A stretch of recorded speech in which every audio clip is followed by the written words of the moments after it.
Cryptocurrencies are still far from being mainstream, but they've already become a way for fraud artists to steal money from unsuspecting victims. In fact, the amount of cash that Canadians have lost to such fraud has more than doubled this year. Jeannie Lee is here with more on that. So just how is this kind of fraud being carried out, Jeannie?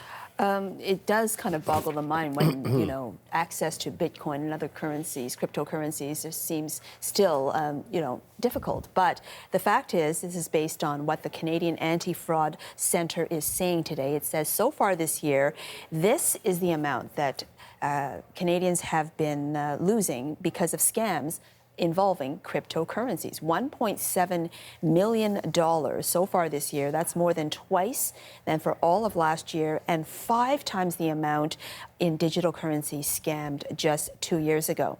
And this is escalating because interest in Bitcoin and other currencies, cryptocurrencies, has been increasing. There are, in fact, some 1,200, 1,300 cryptocurrencies out there. And so there are various ways to access these.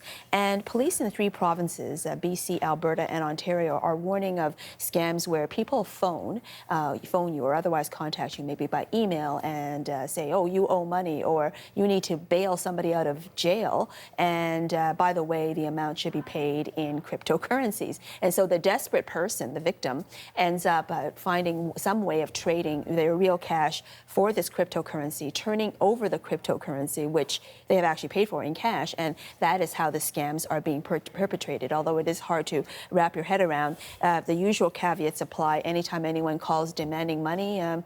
Be a little skeptical, and also, especially if it involves cryptocurrency payments. I still have to wrap my head around Bitcoin, but right? That's my issue. Meanwhile, there's a new way to trade in Bitcoin. What's happening with that? You're not alone in having to wrap your head around it, but some people don't even want to do that. They just want to be in on this momentum play. And we have the first exchange to offer futures that people can trade on. That this is a way to bet on where you think Bitcoin is going to be in the future.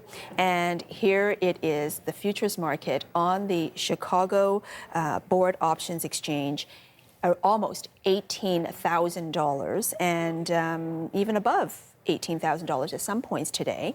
And, this options exchange is the biggest options market in the U.S., and that has lent some credibility to Bitcoin, which is possibly driving a lot of the recent momentum. So now you have traders, we're watching traders in London, for example, internationally easily able to bet on the future of Bitcoin. And so this one trader, it was funny to hear him guess as to where Bitcoin would open on the futures market today. He thought, that run-up is a little bit crazy.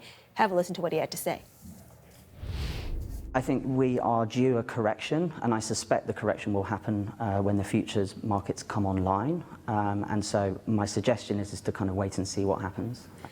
Well, he was wrong, and that certainly underscores the kind of volatility and the wildness of this particular play.